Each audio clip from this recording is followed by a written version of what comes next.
ఒక కంపెనీని చూడగానే కొన్ని టెర్మినాలజీస్ మీరు చూస్తుంటారు. లైక్ 52 వీక్స్ హై అని, 52 వీక్స్ లో అని, గ్యాప్ అప్ అని, గ్యాప్ డౌన్ అని, అండ్ అట్లనే షేర్ ప్రైస్ ఈరోజు 50% పెరిగింది, లేకపోతే ఈరోజు 30% పెరిగింది, 20% పెరిగింది, ఈరోజు మార్కెట్ బుల్లిష్లో వెళ్ళింది, మార్కెట్ బీరిష్ షేడ్ వచ్చింది. అసలు ఈ టెర్మినాలజీస్ ఏంటి? బికాజ్ చాలామంది బిగినర్స్కి ఈ టెర్మినాలజీస్ అంటే ఏంటో కూడా తెలీదు. షేర్ పెరుగుతుంది, షేర్ పడుతుంది అనేది తప్ప అసలు ఈ షేర్ పెరగడానికి పడడానికి కారణాలేంటి, లేదా ఈ టెర్మినాలజీస్ లైక్ గ్యాప్ అప్ ఎందుకు అవుతుంది, గ్యాప్ డౌన్ ఎందుకు అవుతుంది, అసలు గ్యాప్ అప్ అంటే ఏంటి, గ్యాప్ డౌన్ అంటే ఏంటి అని టెర్మినాలజీస్ తెలియదు కదా. సో క్లియర్ కట్గా ఈ ఎపిసోడ్లో మనం టెర్మినాలజీస్ గురించి క్లియర్గా మాట్లాడుకుందాం. గైస్, మీరు కంప్లీట్ బిగినర్ అయితే ఇది ఎపిసోడ్ 4. నేను ఆల్రెడీ 3 ఎపిసోడ్స్ దీనికి కనెక్టివిటీ ముందు చేసి పెట్టాను. అవి మీరు చూస్తే మీకు ఈ ఎపిసోడ్ ఇంకా బాగా అర్థమవుతుంది. మీరు కంప్లీట్ బిగినర్ అయితే మాత్రం నేను ఈ సిరీస్ అనేది మీకోసమే చేస్తున్నాను. బిగినింగ్ నుంచి ఎండింగ్ వరకు మీరు కానీ మొత్తం ప్రతి వీడియో కూడా చూడగలిగితే డెఫినెట్గా మీరు ఒక ఇండిపెండెంట్ అనలిస్ట్ అయ్యే విధంగా అయితే మాత్రం ఈ నాలెడ్జ్ని మీరు గెయిన్ చేసుకోగలుగుతారు. దీనికి మీ సైడ్ నుంచి మీరు 1 రూపీ కూడా పే చేయక్కర్లేదు. జస్ట్ ఓన్లీ వీడియోకి ఒక లైక్ చేసి ఛానల్ సబ్స్క్రైబ్ చేసుకోండి. 10 మందికి వీడియోని షేర్ చేయండి, హెల్ప్ అవుతుందని మీరు భావిస్తే అది నాకు చాలా మంచి హ్యాపీనెస్ అయితే మాత్రం ఇస్తుంది, ఇంకా బిగ్ బూస్టప్ కూడా అవుతుంది. నా without any delay let's get in to the video.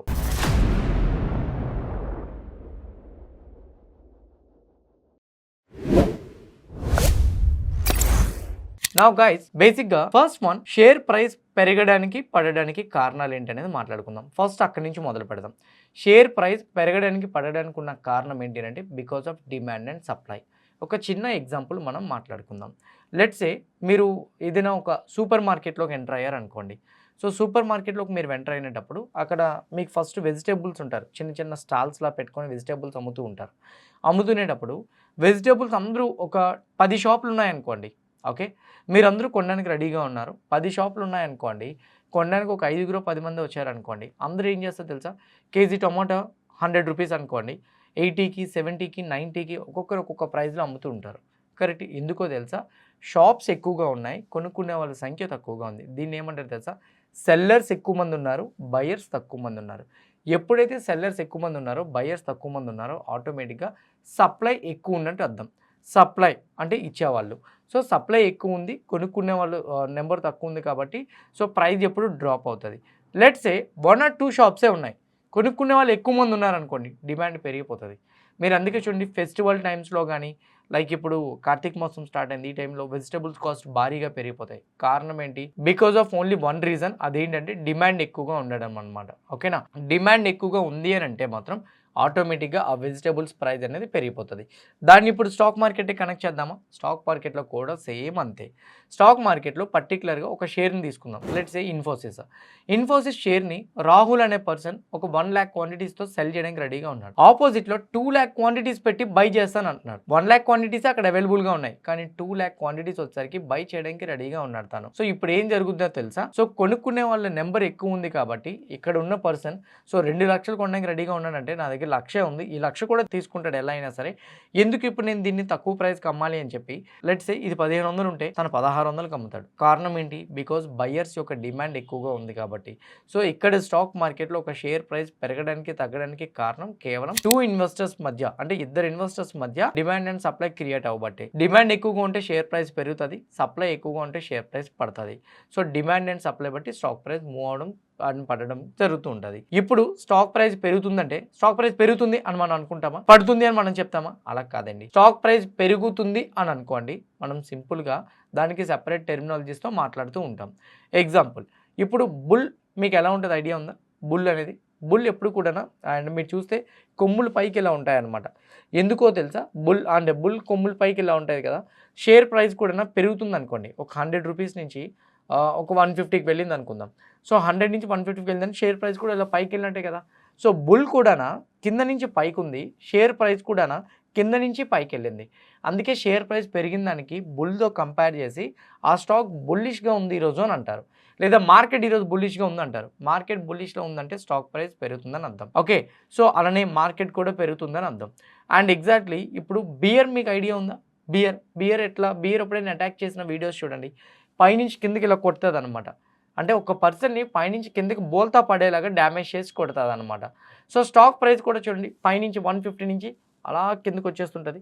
150 నుంచి 140, 130, 120 అలా పడిపోతూ ఉంటుంది. మరి దీన్ని బట్టి మీకు అర్థమైంది ఏంటి? బియర్ పైనుంచి కిందకి పడుతునేటప్పుడు స్టాక్ ప్రైస్ కూడా పైనుంచి కిందకే కొడుతుంది. ఆబ్వియస్లీ పడుతున్న స్టాక్కి బియర్తో కంపేర్ చేస్తారు. అందుకే ఆ రోజు స్టాక్ మార్కెట్ పడింది అనుకోండి, ఈరోజు బీరీస్ డే అంటారు. స్టాక్ పడింది అనుకోండి, బియర్ అని అంటారు.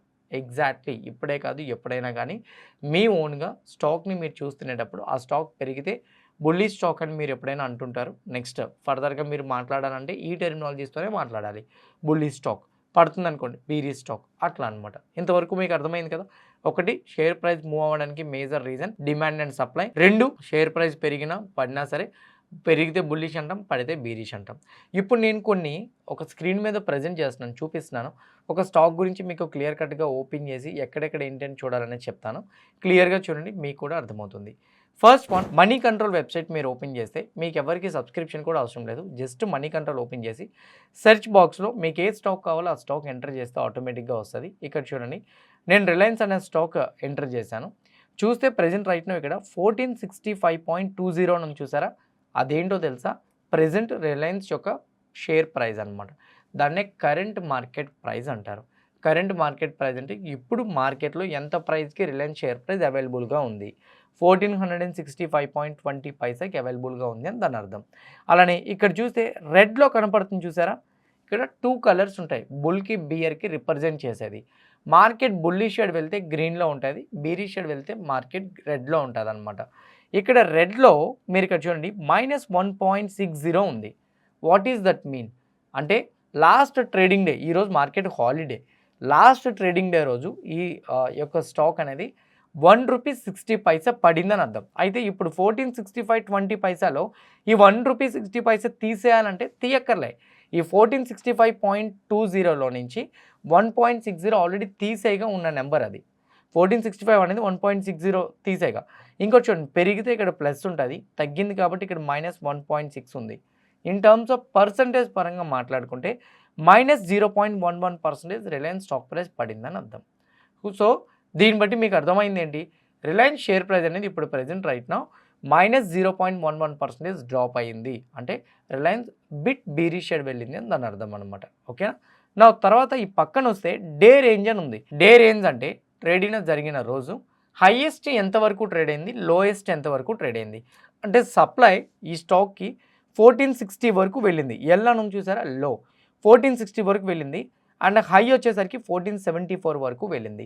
అంటే ఒక్క రోజులో ఈ స్టాక్ అనేది 1474 వరకు వెళ్ళింది. అండ్ కిందకి రావడం 1460 వరకు వచ్చింది. బట్ క్లోజ్ అవ్వడం 1465.20 దగ్గర క్లోజ్ అయింది అని అర్థం. 52 వీక్స్ రేంజ్. 52 వీక్స్ రేంజ్ అంటే 52 వీక్స్ అంటే ఏంటి, 365 డేస్. 365 డేస్ అంటే 1 ఇయర్ కదా. 1 ఇయర్లో లాస్ట్ 1 ఇయర్లో హైయెస్ట్ ప్రైజ్ 1551 వరకు వెళ్ళింది. అండ్ లోయెస్ట్ ప్రైజ్ అయితే 1114.85 వరకు వెళ్ళింది. సో లాస్ట్ 1 ఇయర్లో లోయెస్ట్ ప్రైజ్ ఇది, లాస్ట్ 1 ఇయర్లో హైయెస్ట్ ప్రైజ్ ఇది అనమాట. ఓకేనా. నా తర్వాత ఇక్కడ వాల్యూమ్ అని ఉంది చూసారా, వాల్యూమ్ గురించి తర్వాత నేను మీకు ఇంకా క్లియర్గా చెప్పాలి, ఎందుకంటే ఇది candle stick plus volume analysis separate session ఉంటుంది, అప్పుడు చెప్తాను. కానీ ఇక్కడ బేసిక్ మీనింగ్ చెప్తాను. వాల్యూమ్ అంటే ఆ రోజు ఒక్కరోజు బయ్యింగ్ అండ్ సెల్లింగ్ ఎన్ని షేర్స్ ట్రాన్సాక్షన్ జరిగిందనేది వాల్యూమ్ చెప్తుంది అనమాట. రిలయన్స్ లాస్ట్ ట్రేడింగ్ డే రోజు 20,65,834 shares buying and selling transaction జరిగినాయని అర్థం. సో అంటే ఒక షేర్ బై చేయింది, ఒక షేర్ సెల్ జరిగింది అనుకోండి, ఇద్దరి మధ్య ట్రాన్సాక్షన్ జరిగితే వాల్యూమ్ 1 అనమాట. ఓకే, దీని గురించి తర్వాత ఇంకా క్లియర్గా చెప్తాను. బట్ ఇది జస్ట్ టెర్మినాలజీస్ కాబట్టి క్విక్గా మనం వెళ్ళిపోదాం. సో వాల్యూమ్ అంటే మళ్ళీ ఏంటి, వాల్యూమ్ అని అంటే ఆ పర్టికులర్ డే రోజు ఎన్ని బయ్యింగ్ అండ్ సెల్లింగ్ ట్రాన్సాక్షన్ జరిగిన దాన్ని చెప్పడానికి కోసం వాల్యూమ్ అని అంటారనమాట. ఓకే, తర్వాత ఇక్కడ మీరు చూస్తే బిడ్ ఉంది, ఆస్క్ ఉంది. ఇక్కడ మార్కెట్ క్లోజ్ అయిపోయింది కాబట్టి మీకు కనిపించట్లేదు, బట్ నార్మల్గా చెప్తాను. బిడ్ అంటే బయర్ ఏ ప్రైస్కి కొనడానికి బిల్లింగ్గా ఉన్నాడు అని ఇక్కడ చెప్తుంది అనమాట. ఆస్క్ అంటే సెల్లర్ ఏ ప్రైస్కి అమ్మడానికి ఆఫర్ చేస్తున్నాడు, నేను ఈ ప్రైస్కి అమ్ముతానని చెప్తాడు కదా, ఏ ప్రైస్కి అమ్మడానికి ఆఫర్ చేస్తున్నాడు అనేది ఆస్క్ అనమాట. బిడ్ అంటే ఏ ప్రైస్ కొనడానికి రెడీగా ఉన్నాడు అనే దాన్ని ఇక్కడ బిడ్ అని అంటారనమాట. ఓకే, నా కొంచెం కిందకి వెళ్దాం. ఇప్పుడు ఇది చెప్పే ముందు ఒక్కసారి నేను మీకు కొన్ని చెప్పాలి. ఓకేనా.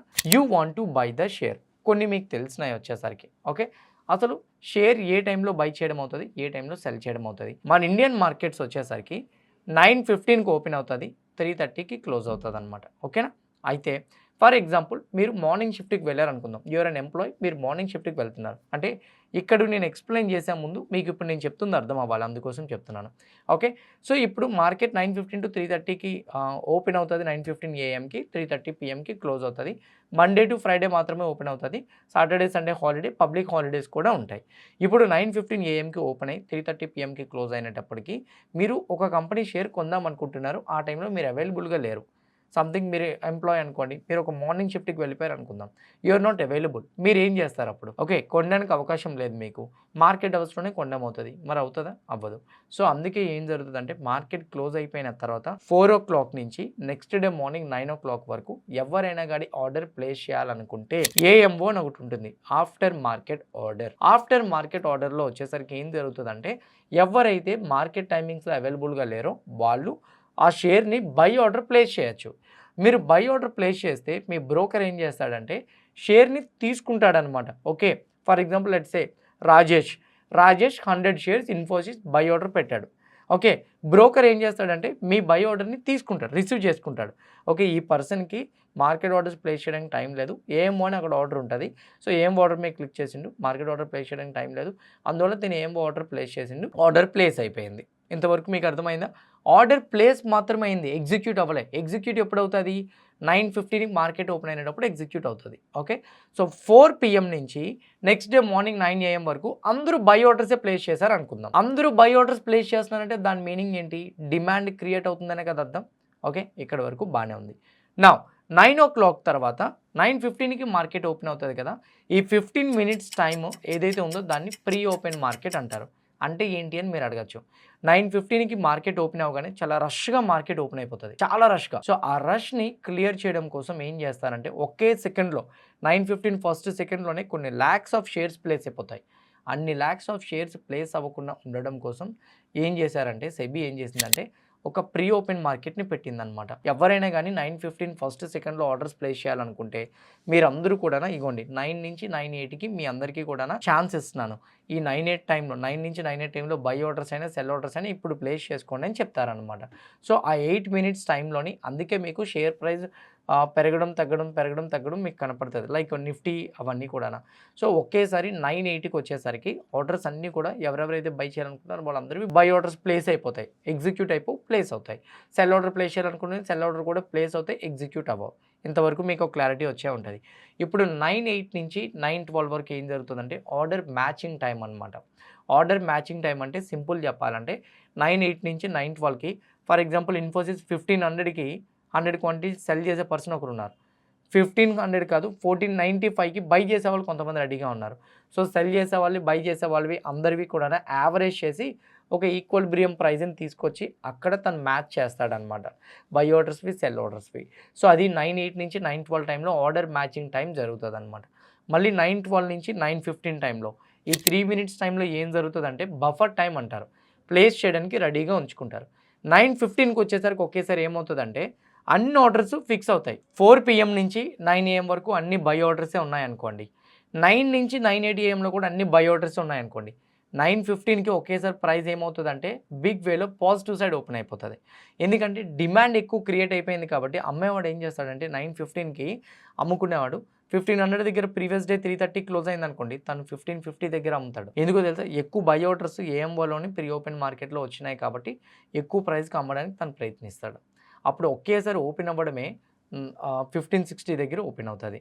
అంటే ప్రీవియస్ డే క్లోజింగ్ ప్రైస్ కన్నా గుర్తుపెట్టుకోండి, ప్రీవియస్ డే క్లోజింగ్ ప్రైస్ కన్నా నెక్స్ట్ డే ఓపెనింగ్ ప్రైస్ ఎక్కువ ఉంది అంటే ఏఎంఓ ఆర్డర్స్లోని ప్రీ ఓపెన్ మార్కెట్స్లోని డిమాండ్ ఆర్డర్స్ ఎక్కువగా ప్లేస్ అయిపోయాయని అర్థం. Let's say previous day closing price కన్నా టుడేస్ ఓపెనింగ్ ప్రైస్ తక్కువ ఉంది అని అనుకోండి, నెక్స్ట్ డే ఓపెనింగ్ ప్రైస్ తక్కువ ఉంది అనుకోండి, దాని మీనింగ్ ఏంటంటే మార్కెట్ వచ్చేసరికి గ్యాప్ డౌన్తో ఓపెన్ అయిందని అర్థం. Previous day closing price 1500 open అవ్వడమేమో 1450 దగ్గర ఓపెన్ అయింది, దాని మీనింగ్ ఏంటి? దానికన్నా ఇది తక్కువే కదా. తక్కువలో ఓపెన్ అయిందంటే ఏంటి? 9 to 9:08 టైంలో కూడా సెల్ ఆర్డర్స్ ఉన్నాయి, దానివల్ల ప్రైస్ వచ్చేసరికి ఫాలో అయిపోయింది. ఎప్పుడైతే సెల్ ఆర్డర్స్ ఎక్కువగా ఉన్నాయో షేర్ ప్రైస్ డిమాండ్ అనేది లేదు కాబట్టి సప్లై ఎక్కువ ఉంది కాబట్టి పడిపోతుంది. సో ఇప్పుడు నేను మీకు క్లారిటీగా మళ్ళీ చెప్తున్నా, ప్రీవియస్ డే క్లోజింగ్ ప్రైస్ కన్నా నెక్స్ట్ డే ప్రైస్ కానీ ఎక్కువగా ఉంటే ఇన్ బిట్వీన్ టైంలో ఏఎంఓ టైంలోని ప్రీ ఓపెన్ మార్కెట్ టైంలో బై ఆర్డర్స్ ప్లేస్ అయినాయి కాబట్టి ప్రైస్ గ్యాప్ అప్తో ఓపెన్ అవుతుంది. గ్యాప్ అప్ అంటే ప్రీవియస్ డే క్లోజింగ్ ప్రైస్ కన్నా నెక్స్ట్ డేది ఎక్కువగా ఓపెన్ అవుతుంది. ఎందుకంటే డిమాండ్ ఆర్డర్స్ ఎక్కువగా క్రియేట్ అవ్వబడినాయి కాబట్టి. నా ప్రీవియస్ డే క్లోజింగ్ ప్రైస్ కన్నా నెక్స్ట్ డే ఓపెనింగ్ ప్రైస్ కానీ తక్కువ ఉంటే సప్లై క్రియేట్ అయినట్టు అనమాట, ప్రైస్ ఎక్కువ పడుతుంది అని అర్థం. ఇంతవరకు మీకు క్లారిటీ ఉండే ఉంటుంది. ఓకేనా? సో ఇదే డిమాండ్ అండ్ సప్లై బట్టి gap up gap down open అవ్వడం అంటారు అనమాట. ఇది ఎందుకు చెప్పానంటే ఒక్కసారి ఇక్కడ చూడండి, రిలయన్స్ షేర్ ప్రైస్ ఏమో ఓపెనింగ్ అంటే ఏంటి, లాస్ట్ ట్రేడింగ్ డే రోజు ఓపెన్ అయిన ప్రైస్ ఏ టైంకి 9:15 ఫస్ట్ సెకండ్కి ఓపెన్ అయినప్పుడు 1466.05 దగ్గర ఓపెన్ అయింది. ప్రీవియస్ డే క్లోజింగ్ ప్రైస్ అంటే దానికి ముందు రోజు 1466.80 దగ్గర క్లోజ్ అయింది. 1466.80 దగ్గర క్లోజ్ అయింది. ఇప్పుడేమో ఓపెనింగ్ ఏమో 1466.05 75 పైసా అనేది తక్కువలో ఓపెన్ అయింది. అంటే 75 పైసా గ్యాప్ డౌన్తో రిలయన్స్ ఓపెన్ అయిందని అర్థం. అంటే ఏఎంఓ ఆర్డర్స్ అండ్ అలానే ప్రీ ఓపెన్ మార్కెట్ ఆర్డర్స్లో కొంచెం సెల్ ఆర్డర్స్ ఉన్నాయని అర్థం. పైసాస్లో అనేది పెద్ద గ్యాప్ డౌన్ అని అనకూడదు, జస్ట్ ఫ్లాట్ అనే అనాలి. బట్ కాకపోతే నేను మీకు అర్థం అవ్వాలి కాబట్టి 75 బేసిస్ పాయింట్ తక్కువలో ఓపెన్ అయిన దాన్ని గ్యాప్ డౌన్ అనే వర్డ్తో యూజ్ చేశాను. తర్వాత చూడండి వాల్యూమ్ ఎలానో మనం చూసాం. అండ్ ఇన్ టర్మ్స్ ఆఫ్ ల్యాక్స్లో చూసుకుంటే ఇవ్వండి 4,450.50 ల్యాక్స్లో అది ఓపెన్ అయిందని అర్థం. తర్వాత ఇక్కడ చూడండి, ఇప్పుడు ప్రీవియస్ డే ఓపెన్ క్లోజ్ మీకు అర్థమైపోయింది కదా, దాన్ని బట్టి గ్యాప్ అప్ ఓపెన్ అయింది గ్యాప్ డౌన్ ఓపెన్ అయింది చెప్పగలుగుతారు కదా. దాని తర్వాత market capital, present right now కంపెనీకి ఉన్న మార్కెట్ క్యాపిటల్ 19,82,710 crore. రిలయన్స్ యొక్క మార్కెట్ క్యాపిటల్ ఎలా డిసైడ్ చేశారు, ఇది current market price into number of outstanding shares, previous వీడియోలో మాట్లాడుకున్నాం. తర్వాత బేటా అనేది ఏంటి అని అంటే బేటా 1.17 ఉంది కదా, దీని మీనింగ్ ఏంటో చెప్తాను. లెట్స్ సే నిఫ్టీ 1% పెరిగితే అంటే దాని యొక్క బెంచ్ మార్క్ ఇండెక్స్తో కంపేర్ చేస్తారు. ఇది నిఫ్టీ 1% పెరిగింది అనుకోండి, రిలయన్స్ స్టాక్ 1.17% పెరుగుతుందని అర్థం. నిఫ్టీ 1% పడిపోతే రిలయన్స్ 1.17% పడిపోతుందని అర్థం. చాలామంది సేఫ్ ఇన్వెస్టర్స్ లో బేటా స్టాక్స్ని చూస్ చేసుకుంటారు. చాలామంది రిస్కియస్ట్ ట్రేడర్స్ అందరూ కూడా హై బేటా స్టాక్స్ని పిక్ చేసుకుంటారనమాట. బేటా లెస్ దాన్ 1 ఉంటే సో స్టాక్ యొక్క మూమెంటం తక్కువ ఉందని అర్థం. బేటా మోర్ దాన్ 1 ఉంది అని అంటే మాత్రం కొంచెం వాలటైల్గా ట్రేడ్ అవుతుందని అర్థం అనమాట. తర్వాత హై అంటే ఏంటో తెలుసా, ఆ రోజు హైయెస్ట్ ప్రైస్ 1473.95కి వెళ్ళిందని అర్థం. లోయెస్ట్ ప్రైస్ 1460.20కి వెళ్ళిందని అర్థం. నా అప్పర్ సర్క్యూట్ లోవర్ సర్క్యూట్ అంటే ఏంటి, లెట్స్ సే ఇక్కడ క్లారిటీగా చెప్పాలి. షేర్ ప్రైస్ని ఓకే, ఈ యొక్క రిలయన్స్ షేర్ ప్రైస్ని వచ్చేసరికి అందరూ కొనేవాళ్ళే ఉన్నారు అనుకుందాం, అందరూ కొనేవాళ్ళే ఉన్నారు. సెల్ చేసే వాళ్ళు వచ్చేసరికి అస్సలు లేరు అనుకుందాం. సో కొనేవాళ్ళు ఉంటే సెల్ చేసే వాళ్ళు లేకపోతే ఆల్రెడీ ఉన్న వాళ్ళు వచ్చేసరికి ఎంతవరకు డిమాండ్ చేయగలుగుతారు. ఓకే, అప్పర్ సర్క్యూట్ అంటే ఓన్లీ బయర్స్ ఉన్నారు, సెల్లర్స్ లేరు. ఓన్లీ బయర్స్ ఉండి సెల్లర్స్ లేకపోతే ప్రీవియస్ సెల్లర్స్ ఎంతవరకు ఆ స్టాక్ ప్రైస్ నమ్మగలుగుతారు. ఇప్పుడు రిలయన్స్ షేర్ ప్రైస్ ఎంత ఉంది, 1465 కదా, 1,40,000కి అమ్మొచ్చా, అమ్మకూడదు. అందుకే సర్క్యూట్ లిమిట్ అనేది ఒకటి పెట్టారు. అది బేస్డ్ ఆన్ మార్కెట్ క్యాపిటల్స్ బట్టి సర్క్యూట్ లిమిట్ ఉంటుంది. స్మాల్ క్యాప్ స్టాక్స్కి 5%, మిడ్ క్యాప్ స్టాక్స్కి 10 to 15, లార్జ్ క్యాప్కి 20%. సో సర్క్యూట్ లిమిట్ అంటే ఏంటంటే ఒక షేర్ ప్రైస్ ఆ రోజు మ్యాక్సిమం ఎంతవరకు పెరగగలదు, ఓన్లీ డిమాండ్ ఉంటే, ఓన్లీ బయ్యర్సే కానీ కొనుక్కునే వాళ్ళు ఉంటే అప్పర్ సర్క్యూట్. మోస్ట్లీ ఈ కంపెనీ వచ్చేసరికి 1613.145 వరకు వెళ్తుంది. లోవర్ సర్క్యూట్ లిమిట్ 1320.15 వరకు వెళ్తుంది. లోవర్ సర్క్యూట్ అంటే ఓన్లీ సెల్లర్సే ఉన్నారు, బయర్స్ లేరు, అండ్ 1320.15 వరకు ఇది వెళ్తుంది అనమాట. 52 వీక్స్ హై, 52 వీక్స్ లో ఆల్రెడీ మాట్లాడుకున్నాం. Face value 10 starting. Face value అంటే ఏంటి చెప్పండి ఒకసారి కామెంట్ బాక్స్లో పెట్టి. ఫేస్ వాల్యూ అంటే కంపెనీ ప్రమోటర్స్ వాళ్ళ యొక్క షేర్ ప్రైస్ ఎంతో తెలుసుకోవడం కోసం స్టార్టింగ్ పెట్టుకునే వాల్యూ అనేది ఫేస్ వాల్యూ అనమాట. తర్వాత ఇక్కడ చూడండి ఆల్ టైమ్ హై. స్టాక్ మార్కెట్లో ఈ కంపెనీ లిస్ట్ అయినప్పటి నుంచి ఎప్పటి వరకు హైయెస్ట్ ప్రైస్ 1608.95కి వెళ్ళింది. లోయెస్ట్ ప్రైస్ అయితే 24 రూపీస్కి వెళ్ళింది, 24.64 రూపీస్కి వెళ్ళిందని అర్థం అనమాట. ఓకేనా. లాస్ట్ 20 డేస్గా యావరేజ్గా మొత్తం ట్రేడ్ అయిన వాల్యూమ్ 8,32,992 అని. ఇన్ టర్మ్స్ ఆఫ్ పర్సంటేజ్ మాట్లాడుకుంటే 54.55. ఇది తర్వాత చెప్తానులేండి, ఈ డెలివరీస్ ఇవన్నీ కూడా తర్వాత నేను మీకు చెప్తాను. ఒక కంపెనీని చూడగానే బేసిక్గా టెర్మినాలజీస్ మీకు తెలియాల్సినవి ఇవి గైస్. అర్థమైందా? ఇవి మీరు బేసిక్గా ఒక కంపెనీ చూడగానే మీకు టెర్మినాలజీస్ రావాల్సినవి. షేర్ ప్రైస్ చూడగానే ఆ కిందనున్న మైనస్ నెంబర్స్ బట్టి అది పెరుగుతుందా లేదా చూడాలి. డేలో day high, so gap up gap down గురించి మీకు ఇప్పుడు అర్థమై ఉంటుంది. ప్రీవియస్ క్లోజింగ్ ప్రైస్ కన్నా నెక్స్ట్ డే ఓపెనింగ్ ప్రైస్ ఎక్కువ ఉంటే గ్యాప్ అప్, తక్కువ ఉంటే గ్యాప్ డౌన్. ఎందుకంటే ఏఎంఓ ఆర్డర్స్లోని ప్రీ ఓపెన్ మార్కెట్స్లో క్రియేట్ అయిన ఆర్డర్స్ బట్టి అది మనకి డిజైన్ చేయబడుతుంది. ఇది మనకి క్లియర్ కట్గా కామన్ టర్మ్స్ అనమాట. ఒక కంపెనీని చూడగానే ఇప్పుడు మీరు అనలైజ్ చేయగలుగుతున్నారా లేదా, అంటే చెప్పగలుగుతున్నారా లేదా, టెర్మినాలజీస్ తెలిసినాయా లేదా, ఈజీగా రీడ్ చేయగలుగుతున్నారా? నా ఇప్పుడు షేర్ ప్రైస్ నేను కొనేద్దాం అనుకుంటున్నాను, కొనేయచ్చా? లేదండి. అసలు షేర్ ప్రైస్ బయ్యింగ్ ఎలా జరుగుతుంది, సెల్లింగ్ ఎలా జరుగుతుంది, మీకు ఆ డౌట్స్ ఉన్నాయా? ఇక్కడ నేను బై చేస్తే ఎక్కడో ఉన్న సెల్ ఆర్డర్ ఎలా ప్లేస్ అవుతుంది? అంటే నేను ఈరోజు బై చేస్తే తన పేరు మీద ఉన్న షేర్స్ నా పేరు మీదకి ఎప్పుడు వస్తాయి, ఎలా వస్తాయి? అది మీకు తెలియాలంటే డీమ్యాట్ అండ్ ట్రేడింగ్ అకౌంట్ ఎలా ఆపరేట్ అవుతుంది అనేది మీరు తెలుసుకోవాలి. అది తెలుసుకున్న తర్వాత అప్పుడు మీరు ఆర్డర్స్ని బై చేయడం కానీ సెల్ చేయడం కానీ ఈజీగా చేసుకోవచ్చు. అది నెక్స్ట్ ఎపిసోడ్లో మాట్లాడదాం. అండ్ ఇదే ఎపిసోడ్స్ మీరు ఏదైతే చూసారో, ఎంతవరకు చూసారంటే నాకు తెలిసి డెఫినెట్గా మీకు మన వీడియో నచ్చే ఉంటుంది. ఛానల్ ఇంకా సబ్స్క్రైబ్ చేసుకోకుండా ఉంటే ఛానల్ సబ్స్క్రైబ్ చేసుకోండి. నెక్స్ట్ ఎపిసోడ్లో డీమ్యాట్ అండ్ ట్రేడింగ్ అకౌంట్ గురించి ఇన్ డెప్త్ క్లియర్ కట్గా డిస్కస్ చేద్దాం. Don't miss to subscribe also. See you in the next video guys. Bye.